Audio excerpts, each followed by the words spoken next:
Baik, kita mulai tentang guru sejati ini. Jadi jangan salah, budaya Jawa juga punya concern yang sangat kuat terhadap pendidikan. Kalau teman-teman masih ingat, dulu pernah saya sampaikan, orang Jawa bahkan punya pandangan tentang levelnya ilmu. Jadi mereka itu punya konsep ilmu itu ada ilmu kanoman, ada ilmu kanuragan, ada ilmu kadonyan, ada ilmu kasepuhan, dan puncaknya adalah ilmu kasampurnan. Saya lupa di sesi yang mana saya menjelaskan itu. Apa bukan di sini ya? Jadi ilmu basic itu namanya ilmu kanoman. Ketika teman-teman belajar di sekolah-sekolah dasar, mungkin sampai SMP, ini ilmu kanoman. Ilmu kanoman itu ya belajar tentang dasar-dasar hidup. Jadi gimana bergaul dengan orang, kemudian unggah-ungguh tata cara dan lain sebagainya, cara makan sehat dan lain sebagainya. Ini namanya ilmu kanoman untuk anak-anak usia-usia awal. Nanti naik satu level ada namanya ilmu kanuragan. Ilmu kanuragan ini ya makna letterleknya sebenarnya kemampuan fisik, kesaktian kalau zaman dulu. Kalau zaman sekarang, ilmu kanuragan itu mungkin dekat dengan keterampilan, skill yang harus kalian kuasai untuk hidup. Kemudian ada lagi ilmu satu level di atasnya, yaitu kadonyan. Kalau kadonyan ini cara hidup yang konkret, berkarir, bermasyarakat, itu ilmu kadonyan namanya. Nanti naik satu level ada ilmu kasepuhan. Ini sudah mulai masuk ke ranah spiritual. Jadi mungkin berhubungan dengan akhlak, dengan agama, dengan ibadah, kesolehan, dan lain sebagainya. Dan puncaknya adalah ilmu kasampurnan. Ini kalau di tasawuf ini nanti hubungannya dengan makom tertinggi, makrifat, dan lain sebagainya. Nah, saya tidak tahu. Kalau levelmu mungkin sekarang harusnya mungkin masuk kanuragan ya, masuk. Sik kuliah, belajar sesuai bidangmu masing-masing. Padahal materi kita malam hari ini ada yang bilang ini dekat dengan materi kasampurnan. Tidak apa-apa ya, dipakai sebagai rujukan referensi. Meskipun mungkin dalam beberapa aspek ini nanti relate, nyambung dengan kehidupan kita. Baik, itu ya. Coba kita lihat, sekarang kita masuk ke guru. Jadi orang Jawa punya beberapa kategori guru. Yang pertama guru rupa. Yang kedua guru wicara atau guru sabda. Yang ketiga guru laku. Dan yang keempat yang kita bahas malam hari ini guru sejati. Guru rupa itu ya guru dalam bentuk orang yang bimbing kita selama ini. Orang tua, guru di sekolah, dosen itu.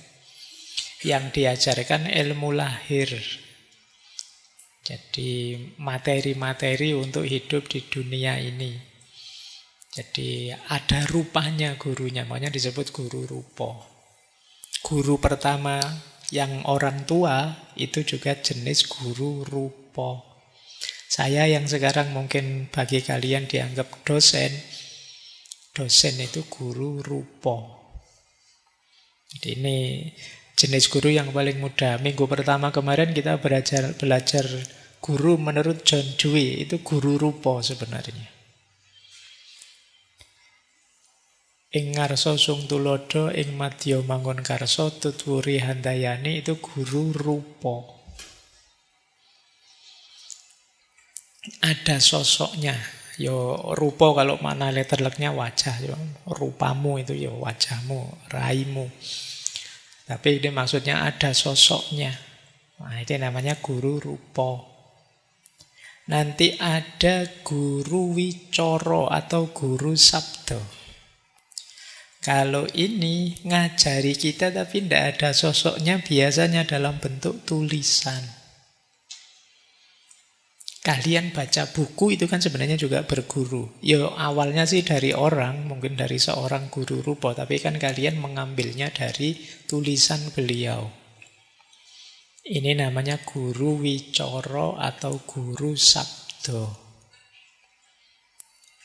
Ya, jadi saya juga nulis buku. Nah, yang buku saya yang kalian baca itu sebenarnya kalian sedang belajar pada guru wicoro atau guru sabdo. Dan orangnya tidak harus hadir secara fisik, tidak harus masih hidup. Yang ketiga ada guru laku. Nah, kalian kan sering bilang, belajar dari pengalaman yuk. Nah, belajar dari pengalaman itu namanya guru laku. Pengalaman sakit, pengalaman kecewa, pengalaman gagal, itu kan jadi guru. Ada yang bilang pengalaman adalah guru terbaik. Ada juga yang bilang pengalaman itu guru terpahit. Nah, kalau di Konfusius, pengalaman itu guru terpahit. Kalau kita nunggu pengalaman baru belajar, ya nunggu ditipu orang dulu baru sadar bahwa tidak semua orang bisa dipercaya. Nunggu dikhianati dulu baru sadar bahwa laki-laki itu memang begitu. Nah, itu namanya guru laku. Ketika Ki Hajar menyampaikan misalnya, setiap orang adalah guru, setiap ruang adalah sekolah, setiap tempat adalah sekolah, setiap pengalaman adalah pembelajaran. Ini yang dimaksud guru laku ini. Jadi ternyata di sekeliling kita bertebaran guru. Kalau tidak guru rupa, ya guru wicoro. Kalau tidak begitu, ya guru laku. Nah, nanti ada yang keempat yang kita bahas malam hari ini, yaitu guru sejati. Ada yang menyebutnya guru gaib, ada yang menyebutnya guru batin, ada yang menyebutnya guru sukmo, ada yang menyebutnya guru hidup. Nanti kita pelajari malam hari ini ya. Mungkin 3 jenis guru yang pertama teman-teman relatif sudah familiar. Tapi guru yang terakhir ini malam hari ini kita coba. Mungkin bisa berkontribusi besar untuk hidup kita hari ini. Ini nanti berhubungan dengan diri kita yang paling dalam. Jadi pada akhirnya puncaknya seorang guru yang disebut guru sejati itu ternyata diri kita sendiri.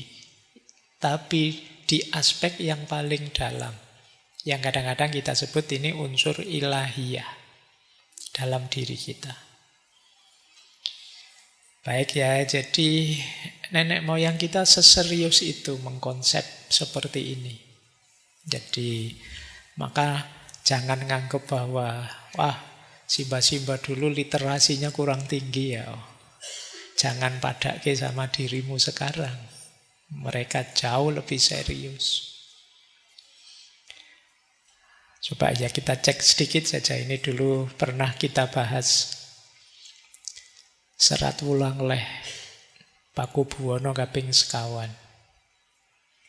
Ini beliau mengkonsep kalau ini guru rupa. Ini tips dari beliau mencari guru yang ada sosoknya. Menurut beliau begini, nanging yen sira nggugu kaki, ngguguru kaki, amilya manungsa kang nyata, ingkang becik martabate serta kang weruh ing hukum. kang ibadah lan kang wirangi, syukur oleh wong tapa, ingkang wus amungkul tan mikir pawewehing liyan. Iku pantes sira guru nono, sartane kaweruhana. Ini menasehati putra beliau sebenarnya, Susuhunan Pakubuwono kaping sekawan ini. Jadi kata beliau, jika engkau berguru wahai anakku, pilihlah manusia sejati. Jangan sembarangan milih guru, karena guru itu nanti yang mewarnai hidupmu. Kalau bapak ibu itu orang tua fisik kita, tapi guru ini orang tua batin kita. Seperti apa manusia sejati itu? Yang akhlaknya baik, yang ngerti hukum. Ngerti hukum itu berarti orangnya bisa diatur, mau diatur, ngerti aturan. Yang ahli ibadah dan wirai. Wirai itu berarti bisa menjaga dirinya, tidak sembrono. Syukur-syukur kalau dapat ahli topo. Ahli topo itu orang yang sudah mulai menjauhi dunia, yang tidak sibuk dengan urusan dunianya, yang telah meninggalkan urusan dunia. Di antara cirinya ahli topo itu apa? Tidak memikirkan pemberian orang lain. Tidak mikir honor, tidak mikir gaji kalau ngajar. Ini ya abot ya. Ya tidak gampang juga ya. Tapi makanya istilah beliau syukur-syukur dapat guru yang seperti ini. Jadi dia sudah tidak punya pamrih apapun selain ingin mengajar, mentransfer ilmunya, berbagi kearifan dengan kalian. Kalau masih belum topo ya tidak apa-apa. Syukur-syukur dapat yang topo tadi. Yang urusan dunia sudah tidak menyibukkan beliau. Kalau ada cari guru yang seperti itu. Saya belum nyampe. Jadi jangan dianggap sudah nyampe. Ya saya harus ngaku itu. Jadi masih banyak urusan dunia yang saya pikir. Tapi kalian kalau bisa cari guru yang orangnya sudah tidak terlalu sibuk lagi dengan urusan dunia. Nah, ya makanya saya bilang saya sama kalian itu ya, kita belajar bareng saja. Jangan nganggap saya mursyid apalagi ahli topo seperti sekarang itu. Jadi itulah orang yang pantas engkau jadikan guru serta harus engkau ketahui. Ini guru rupo ya, yang ada orangnya, yang ada sosoknya. Jadi cari guru yang akhlaknya baik, yang ngerti tatanan, ngerti aturan, ahli ibadah dan mampu menjaga diri. Syukur-syukur tidak terlalu sibuk dengan urusan dunia. Ya kayak kemarin kan banyak tulisan-tulisan gimana pendidikan kita nasibnya, wong gurunya masih sibuk macem-macem. Dosennya ya sibuk macem-macem karena ya ekonominya tidak terjamin masalahnya. Bandingkan dengan dulu kita pernah belajar Khalifah Harun al-Rasyid. Betapa beliau peduli dengan ilmu. Betapa beliau sangat menghormati ilmuwan, ulama. Sampai dulu pernah kita hitung ya, bagaimana beliau itu menggaji para kutab. Jadi menggaji para guru di kutab-kutab. Kutab itu ya tempatnya anak-anak belajar. Mungkin kalau sekarang TPA itu sekian ratus dinar. Dinar itu uang emas. Dulu pernah kita hitung sekitar bisa 250-an juta. Kalau pakai kurs hari ini. Bayangkan ya, ngajar TPA 250 juta. Oh, kamu rebutan tadi guru TPA mungkin hari ini ya. Tapi itu Harun al-Rasyid. Jadi gurunya ya tenang, ngajarnya ya mantep kan. segala daya mesti diberikan untuk mengajar yang terbaik. Kalau ada guru kok nulis buku, ulama kok nulis buku, dia dibayar seberat buku itu dengan emas. Padahal ulama zaman dulu nulis buku kan tebal-tebal itu, berjilid-jilid, bayangkan. Itu berarti bisa saja terus satu judul buku dapat berkilo-kilo emas. Saiki emas ya 2 yuta. Berkilo-kilo emas, wah gitu kan. Seneng ya bayangke zaman dulu tapi. Jadi ya kalau seperti ini mungkin wajar. Gurune terus tidak terlalu mikir dunia lagi. Dunia ada yang bantu, ada yang ngurusi. Dia fokus ke ilmu. Ya kita berdoa saja semoga kapan-kapan ada situasi begitu. Baik, kita lanjutkan. Kita mulai ke guru sejati. Jadi guru sejati itu sebenarnya sisi dalam diri kita.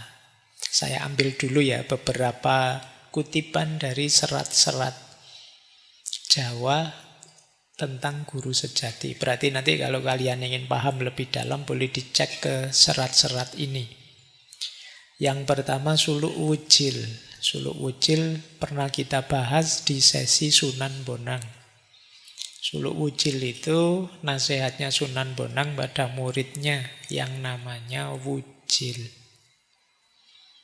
Menurut Sunan Bonang, sira iku ana guru kang sejati, yaitu ingsun kang ana ing sakjroning sira. Dirimu itu punya guru sejati, yaitu keakuan. Ingsun itu aku yang berada dalam dirimu. Jadi guru yang paling sejati itu dirimu. Nanti kita pelajari seperti apa kok begitu. Atau di serat Kolotidha. Serat Kolotidha karya Ranggawarsita. Beliau mengingatkan waspada marang kolbu iku panggonane ngaurip. Waspadalah terhadap hatimu karena di sanalah tempat kehidupan yang sejati berada. Nanti guru sejati itu ya tempatnya di hati kita, di kolbu kita. Kemudian serat Centini. Kapan-kapan kita bahas serat ini ya, ada banyak falsafah Jawa di situ, tapi mungkin agak panjang, agak luas, karena ini berjilid-jilid. Nanging wong kang wus kawilujengan iku wus ngerti marang sejatine urip, wus manunggal rasa lan ingsun. Orang yang terselamatkan adalah orang yang telah memahami hakikat hidup, yang telah menyatu antara rasa dan aku. Nanti kita uraikan ya apa yang dimaksud rasa atau rasa. Kemudian serat kontroversial, serat Darmo Gandul. Di sana disebut sapa kang ngerti marang urip sejati ora butuh pemomong. Awit pamomong ana ing sakjroning sukma. Siapa yang telah memahami hidup sejati tidak butuh bimbingan dari luar. Sebab pembimbingnya ada dalam jiwanya. Ya, jadi ini beberapa kutipan dari serat-serat mungkin untuk menegaskan kita ya bahwa ada konsep namanya guru sejati. Kita lanjutkan. Oke, sekarang kita mulai belajar. Wah, 1/2 jam pengantar. Guru sejati itu yang pertama, bukan guru lahiriah, tapi guru batin. Yang kedua, bukan orang.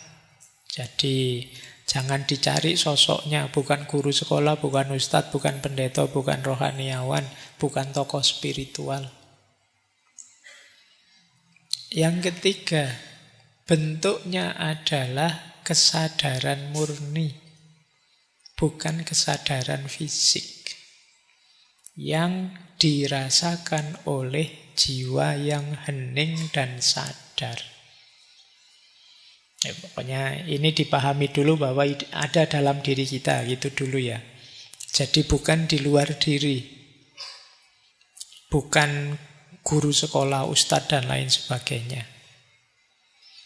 Nanti guru sejati ini ada yang menyebut itulah tajallinya Tuhan, manifestasi Tuhan dalam diri kita. Di beberapa konsep kadang disambungkan malah dengan Nur Muhammad. Nur Muhammad itu apa? Kita sudah pernah membahasnya. Saya tidak ingin membuat kalian pusing lagi bahas itu. Disebut juga kadang guru sejati itu Nur Ilahi, kadang disebut hidayah batin, kadang disebut Sang Hyang Sukmo, kadang disebut roh sejati, kadang disebut jiwa suci. Istilahnya macam-macam ya. Tapi yang pertama ini mari kita ingat-ingat dulu saja. Yang penting dia ada dalam diri kita, tidak di luar diri, tidak ada sosoknya. Terus dianggap manifestasinya Tuhan, unsur ilahiyah yang ada dalam diri kita. Yang pertama ini dulu. Kita lanjutkan ya, ini masih panjang konsepnya. Guru sejati erat dengan hati nurani. Kayak bahasa Arabnya kolbu. Itu nurani bahasa Indonesia ya, jangan dibaca basa Jawa. Kalau dibaca basa Jawa tadi nurani. Maknanya beda nurani dengan nurani. Nurani itu ya mungkin serapan dari bahasa Arab ya. Ada unsur nurnya, ada unsur cahayanya. Jadi itu jenis cahaya. Jadi hati nurani itu suara batin terdalam. Jadi intinya itu kan hati nurani yang sering nuntun kita. Sering diidentifikasi hati nurani itu suara lembut, suara halus dari dalam diri kita. Dia tidak memaksa, tapi kita sulit menolaknya. Itu suara hati nurani. Jadi misalnya gini, ngaji ndak ya malam hari ini? Rasanya kok tidur lebih enak. Tapi kok kalau ndak ngaji gimana? Wong ada waktu, ndak ada halangan apa-apa itu. Keinginanmu, dorongan dari dalam dirimu, mbok ngaji saja lebih baik. Ndak ngaji ndak enak loh. Meskipun nyaman tapi kan ndak baik. Lebih baik kan ngaji. Itu suara hati nurani.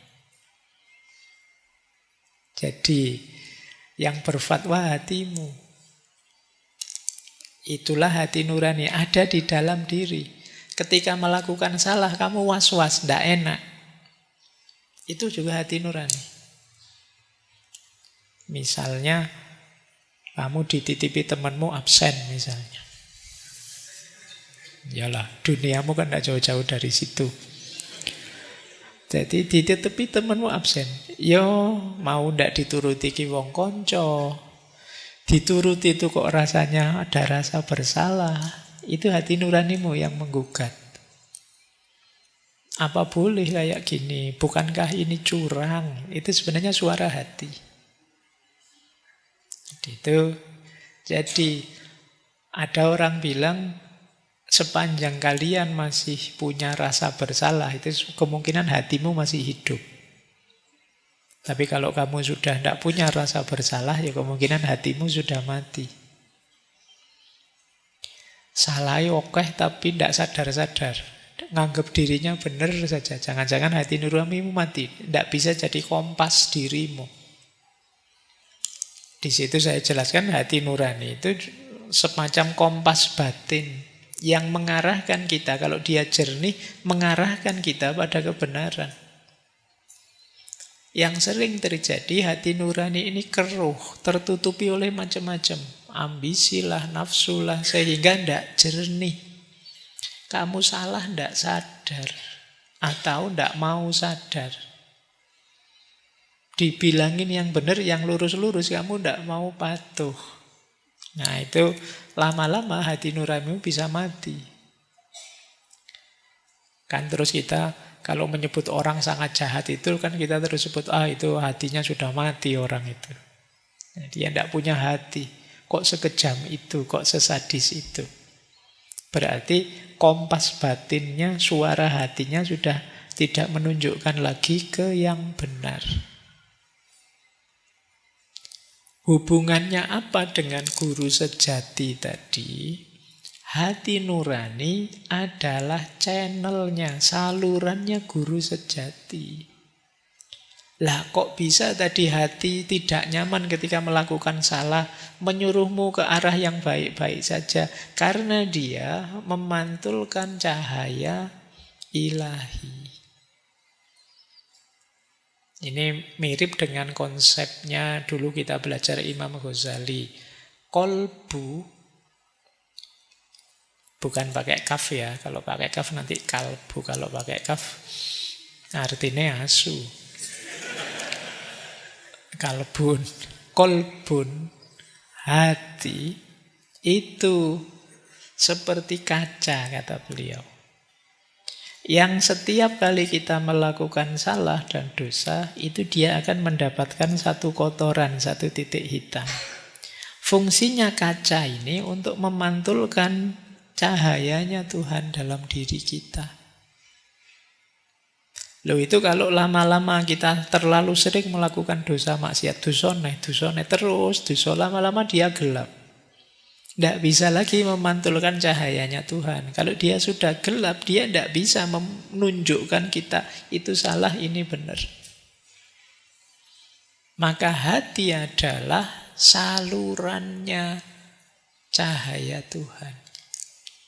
Yang cahaya Tuhan itu hari ini kita menyebutnya guru sejati dalam diri kita.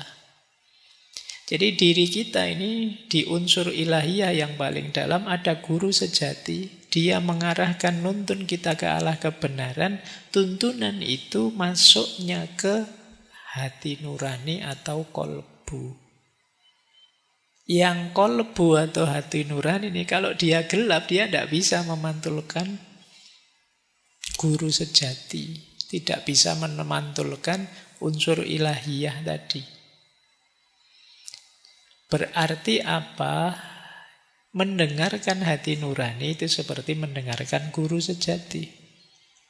Guru sejati itu unsur ilahiyah dalam diri kita yang mencahayai, mengarahkan hidup kita ke arah yang benar. Ya tentu saja bentuknya petunjuk dari guru sejati di hati nurani itu ndak kok terus kayak di sinetron-sinetron ada suaranya. Rasanya ndak ngono ya. Jadi jangan dibayangkan terus kalau guru sejatinya hidup berarti kamu sering dibisiki di telingamu. Rasanya perasaanku kok ndak enak ya. Jangan-jangan itu sinetron. Jadi bentuknya apa? Rasa tadi loh. Kok ndak nyaman ya, ndak enak ya. Kelihatannya kok cenderungnya ke situ ya, cocoknya ke sana ya itu. Jadi ada rasa halus dalam diri kita yang mengarahkan. Yaitu disebut suara, kita kadang pakai istilah suara hati. Tapi syaratnya tadi ya, suara hati itu selalu mengarahkan pada kebaikan, tapi syaratnya dia harus jernih. Kalau dia kotor, ya tidak membawa kita ke arah kebaikan, mungkin malah membawa ke arah sebaliknya. Ada yang menganalogikan hati nurani itu seperti radio. Jadi kalau diri kita ini radio, hati nurani itu antenanya. Generasi kalian tidak akrab ya dengan radio. Tidak apa-apa lah, bisa membayangkan ya antena radio zaman dulu kan ada antenanya yang bisa ditarik panjang gitu. Kalau sinyalnya tidak cocok terus antennya digoyang-goyang, ngadep ke sana atau ngadep ke sini. Nah, ini bisa kita simpulkan hati nurani seperti antena ini. Sementara guru sejati itu sinyalnya yang masuk ke melalui antena, terus radionya terus jadi bunyi. Kalau banyak gangguan, ya kalau hati nurani ya gangguan ego, nafsu, marah, dan lain sebagainya, maka sinyal ilahiyah tadi tidak akan bisa tertangkap, atau seandainya tertangkap, ya kresek-kresek, tidak jernih suaranya. Tapi kalau dia bersih, tenang, frekuensinya nyambung, maka rasa itu akan muncul. Oh, ini benar Pak. Ini salah Pak, saya bisa merasakannya. Mantap saya Pak. Atau ini meragukan Pak. Itu suara dari dalam. Oke ya, jadi analoginya seperti radio tadi. Semoga sudah bisa paham ya hubungannya guru sejati dengan hati nurani. Oke, ini untuk biar tidak keliru. Jadi suara dari dalam itu secara umum nanti ada 3. Ada dari hati nurani tadi, ada dorongan nafsu, ada bisikan setan. Sederhananya ini, sebenarnya ini saya ambil dari Imam Ghazali. Jadi kalau suara dari hati nurani cirinya apa? Membuat tenang. Isinya nilai-nilai kebenaran, kejujuran, cinta, kasih sayang, akhlak, dan lain sebagainya. Kemudian ngajak pada kebaikan tanpa pamrih apapun. Mendorong kita untuk tidak sombong, tidak dendam, tidak merasa besar, tidak marah, dan lain sebagainya. Itu berarti suara hati nurani. Intinya mengarahkan pada kebenaran dan kebaikan yang tanpa pamrih. Berbeda dengan dorongan nafsu. Kalau nafsu itu biasanya ngajak kita ke arah yang enak dan nyaman, itu nafsu. Nafsu itu tidak 100% salah.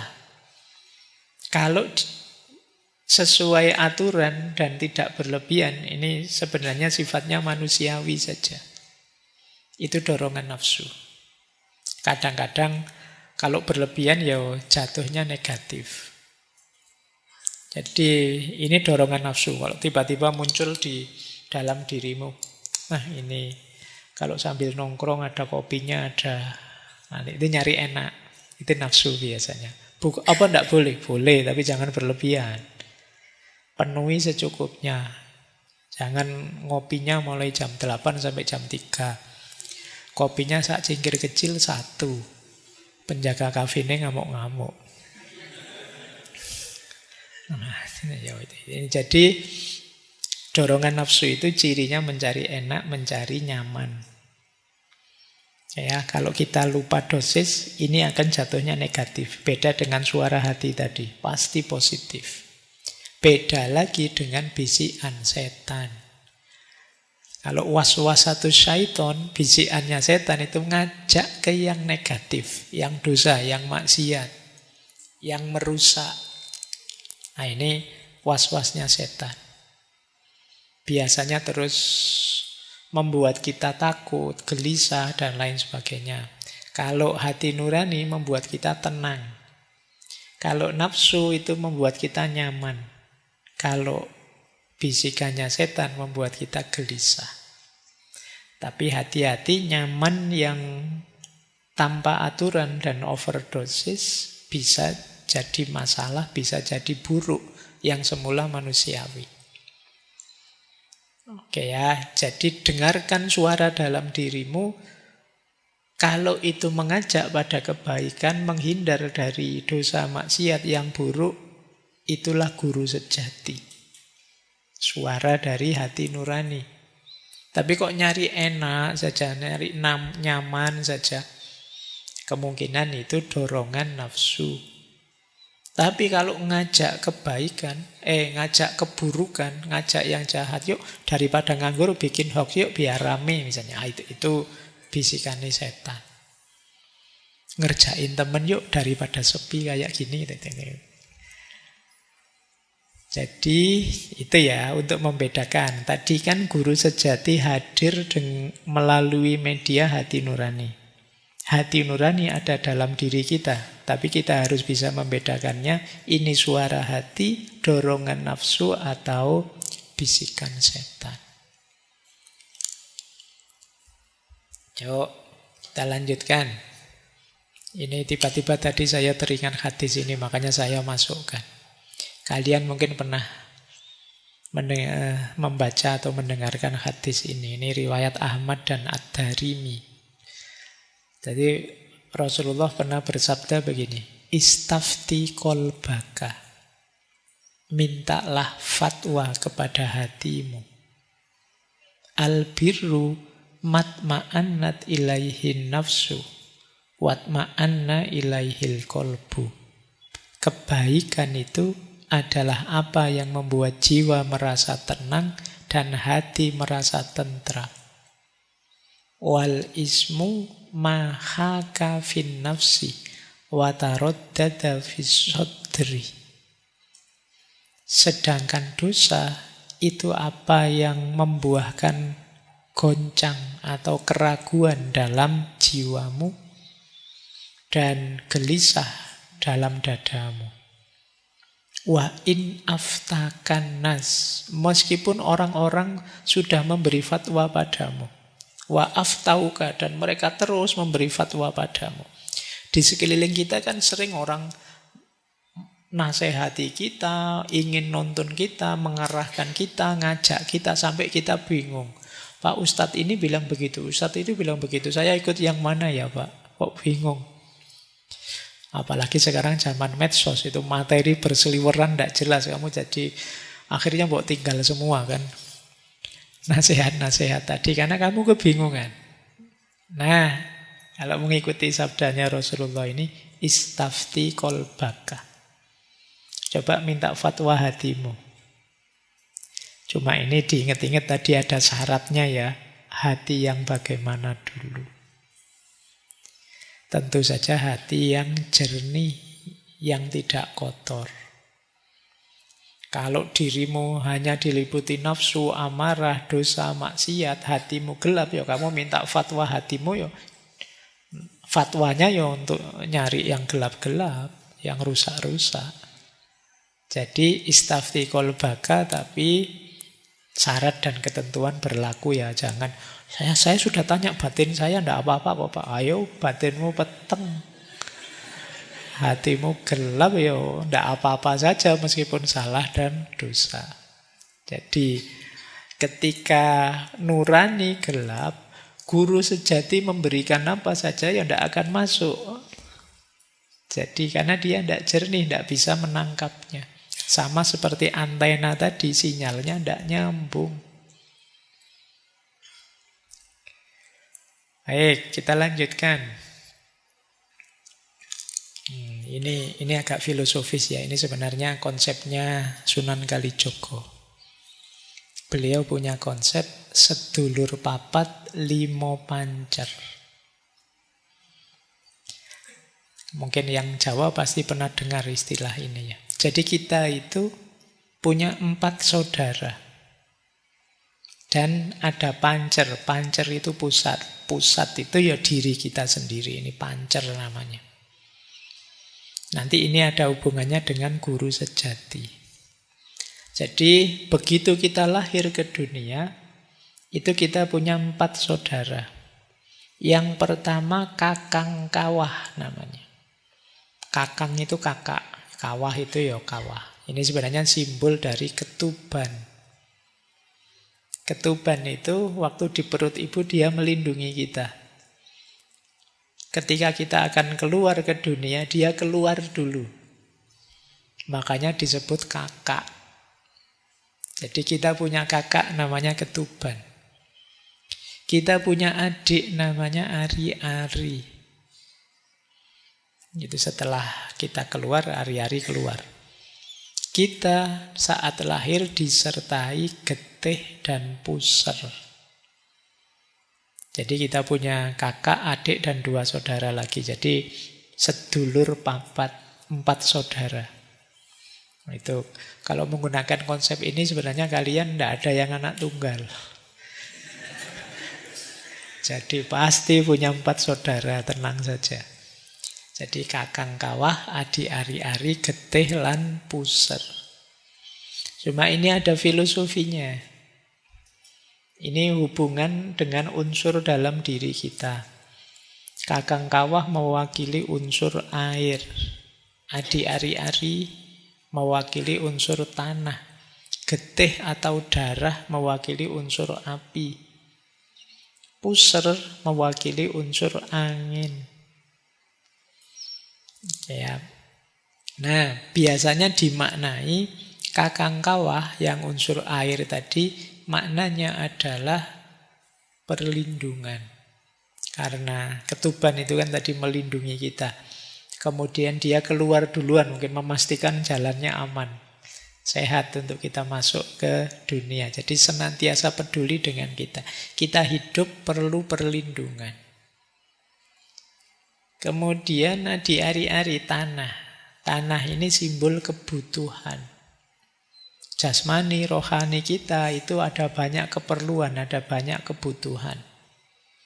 Kemudian darah itu simbol dari energi dan semangat, simbol kehidupan. Sementara puser ini kan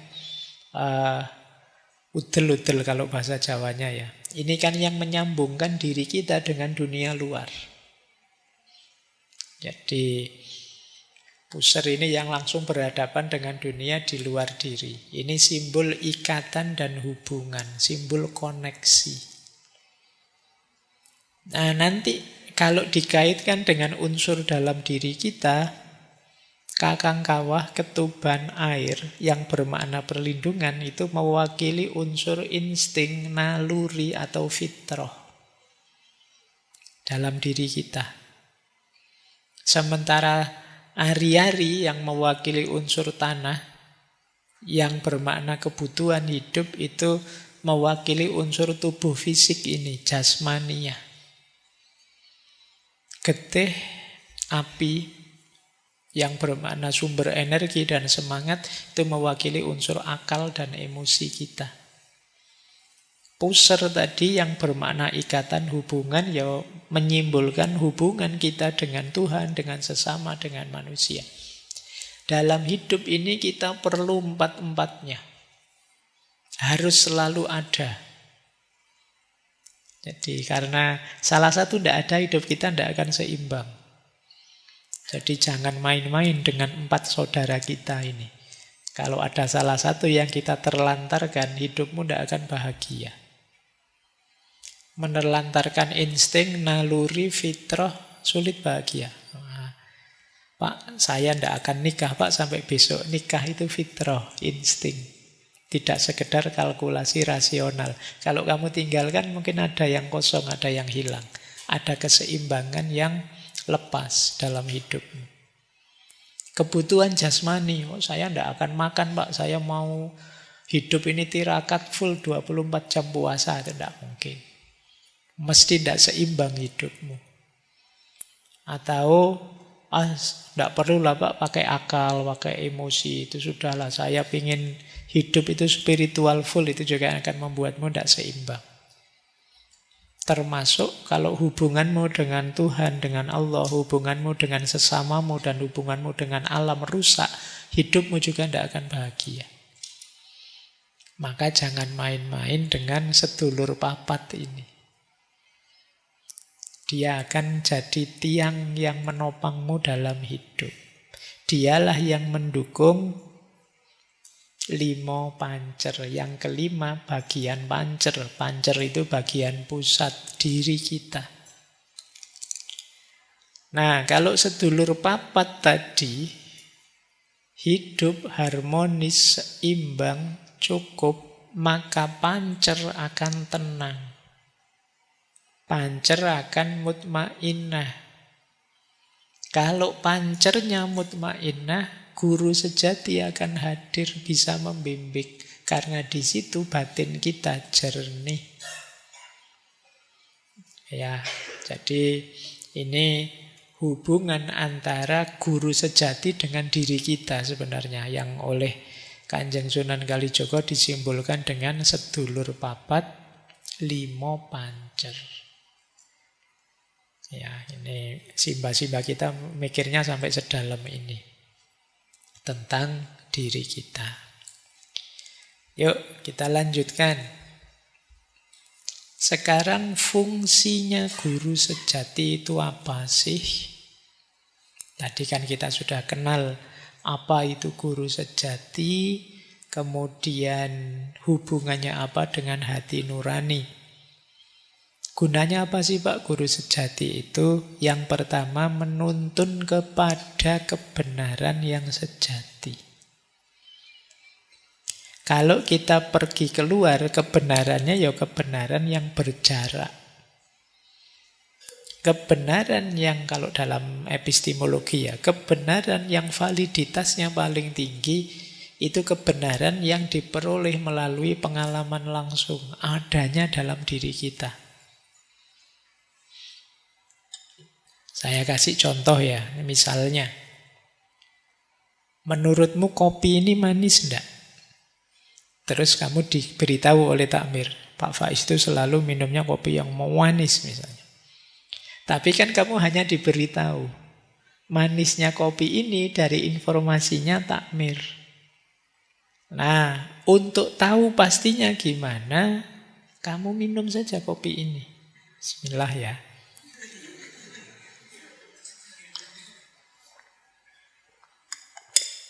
Setelah minum kamu merasakan kan? Iya Pak, memang manis sekali kopinya. Nah, pengetahuan ini kan hadirnya di dalam, tidak di luar. Saya tidak baca buku tentang teori bikin kopi, juga tidak diberitahu oleh yang bikin kopi. Langsung saya minum. Pengetahuannya jauh lebih valid dibandingkan kalau saya hanya mencari keluar. Kalau dalam bahasa epistemologi namanya knowledge by acquaintance.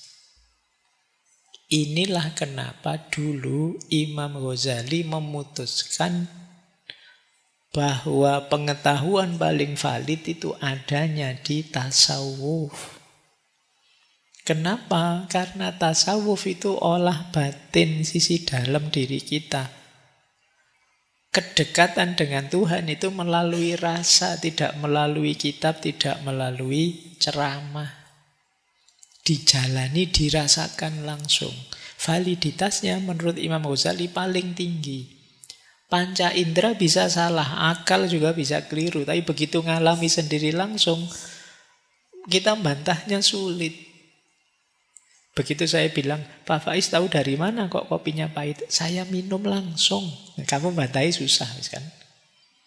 Tapi kalau saya cuma bilang, kata takmirnya begitu. Oh, cuma kata takmir, Pak. Masuk. Kalau tidak terlalu manis gimana? Kalau takmirnya salah gimana sih? Tapi begitu saya bilang, saya ngalami langsung kok. Kita bantai susah. Kamu dinasihati temanmu.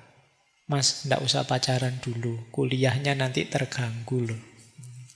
Terus temenmu tanya, emangnya kamu pernah pacaran? Tidak pernah. No, kan nggak dipercaya nasihatmu kan? Gitu loh. Tapi kalau yang nasihatnya kamu, emangnya kamu pernah? Iya, saya ngalami sendiri. Saya kuliah terus pacaran sampai semester 14. Tidak lulus-lulus aku misalnya. Nah, temenmu percaya. Kenapa? Kamu ngalami langsung. Jadi kebenaran yang dialami langsung, kebenaran yang sumbernya dalam diri, itu validitasnya dipandang jauh lebih tinggi daripada kebenaran yang berjarak. Materi malam hari ini yang saya sampaikan, ini masih materi yang berjarak. Kalian bisa ya, bisa tidak. Tapi nanti kalau ngalami langsung, misalnya kalian merasakan bisikan hati nuranimu, yang itu pancaran dari guru sejati, kamu akan lebih mantap. Iya ya, memang kadang-kadang hati saya itu bilang apa, menyuruh ini, nyuruh itu, yang kadang-kadang saya merasa tidak terlalu suka karena saya inginnya enak, tapi kok dia inginnya yang benar. Nanti kalian ngalami langsung. Jadi guru sejati menuntun kita ke kebenaran yang lebih sejati. Yo, kalau dalam epistemologi Islam, ke aspek yang hakul yakin, yang tidak sekedar ilmu yakin maupun ainul yakin. Ilmu yakin itu kalian taunya dari buku-buku, dari informasi-informasi, itu ilmu yakin. Kalau ainul yakin itu kalian melihat sendiri sih, tapi belum mengalami. Kalau hakul yakin itu ngalami langsung. Kalian belajar kitab tentang sholat, itu ilmu yakin. Kalian lihat orang sholat, itu ainul yakin. Kalian sendiri yang sholat dan merasakan apa dan bagaimana rasanya seperti apa sholat itu, itulah hakul yakin. Jadi karena merasakannya dalam diri kita yang paling dalam. Jadi ini materi ini kalau dicari nanti ada di materi epistemologi. Yang kedua, guru sejati itu penyaring untuk kita memutuskan mana baik, mana buruk. Seperti tadi loh, hati nurani kita kalau kita milih yang buruk, dia akan memberontak. Dia akan tenang, nyaman begitu kita milih yang baik. Nah, ini kok bisa begitu Pak? Yang nuntun guru sejati dalam tanda petik. Jadi yang mengarahkan memang guru sejati, unsur cahaya, unsur ilahiyah dalam diri kita. Jadi ada rasa nyaman, ada rasa tenang, begitu kita milih yang baik. Ada rasa gelisah, begitu kita milih yang negatif. Yang ketiga, guru sejati itu cermin untuk kita mengenali diri kita apa adanya. Kadang-kadang suara hati kita karena dituntun oleh guru sejati mengarahkan pada kebaikan, sementara nafsu kita mengarahkan pada yang enak saja sih. Meskipun kadang-kadang tidak terlalu baik. Nah, ini jadi bahan refleksi kita. Jadi cerminan, oh ternyata aku itu orang yang masih begini. Ternyata aku itu orang yang sadar sih salah tapi ditabrak saja. Oh ternyata aku orang ini yang lama-lama mulai tidak peka lagi terhadap salah dan dosa. Jadi ini cerminan. Jadi tuntunan guru sejati akan menyadarkan kita tentang siapa kita. Makanya guru sejati itu disebut kompas spiritual. Dialah yang nuntun kita, mengarahkan kita. Tapi namanya kompas itu kadang-kadang kita kalah oleh nafsu kita, kalah oleh bisikan setan kita. Yang di situ kemudian fungsi cermin kembali main. Iya ya, aku itu ternyata tidak sejernih itu, tidak sehebat itu cerminnya main. Jadi ada 4 fungsi yang dimainkan oleh guru sejati. Yang pertama penuntun, yang kedua penyaring, yang ketiga cermin, dan yang keempat kompas spiritual. Yuk, kita lanjutkan. Nah, bagaimana Pak kemudian menemukan atau membangkitkan guru sejati dalam diri kita? Apa yang harus kita lakukan? Ya dalam filsafat Jawa secara umum jalannya 3. Yang pertama menyucikan hati, tazkiyatun nafas. Yang kedua laku prihatin atau tirakat. Yang ketiga olah rasa.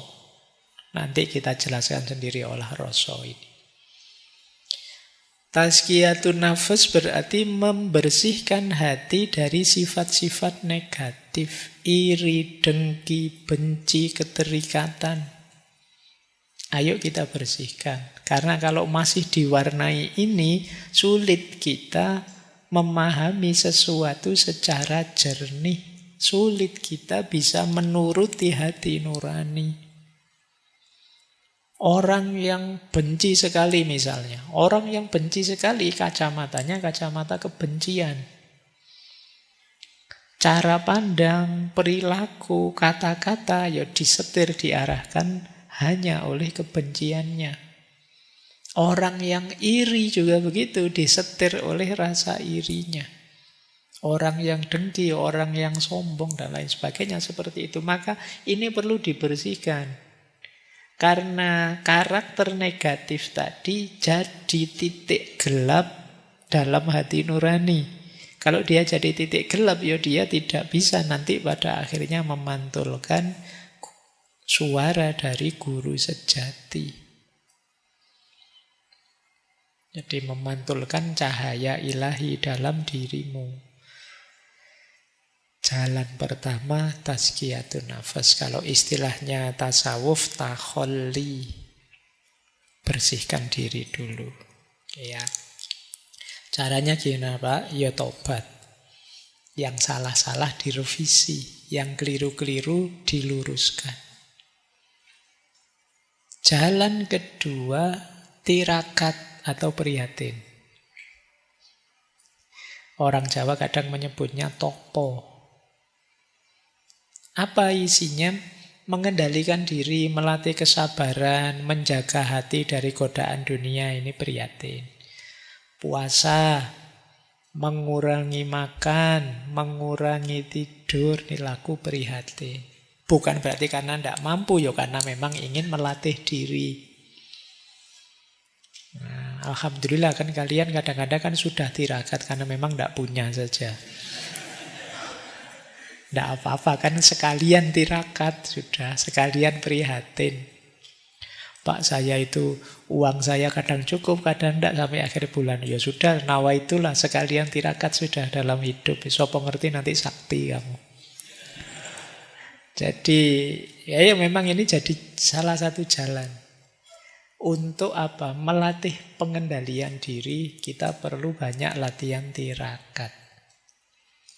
Tidur itu enak, tapi kalau kalian bisa mengendalikan waktu tidurmu, akan lebih membahagiakan. Makan itu enak, tapi kalau kamu bisa ngerem hasratmu untuk makan, apalagi makan berlebihan, maka hidupmu akan jauh lebih terkontrol, dan keterkontrolan itu akan membuatmu jauh lebih bahagia.